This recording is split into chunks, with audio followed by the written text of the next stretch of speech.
Magandang gabi mga bata. Ah, Magpapayo si Ma'am Grace sa inyo.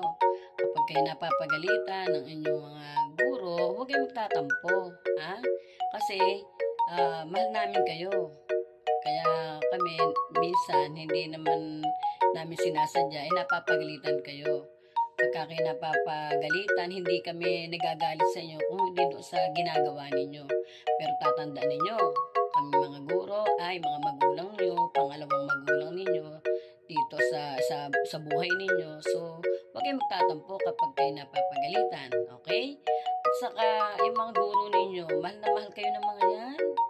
No? Kaya sila, napagsasabihan kayo.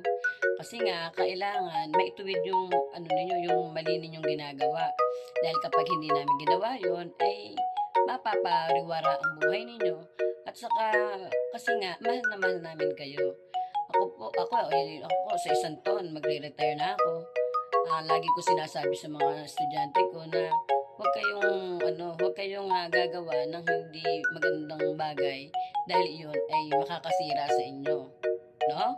So, salamat sa inyo sa panonood ninyo dito sa bahay namin, bahay ng nanay ko, no?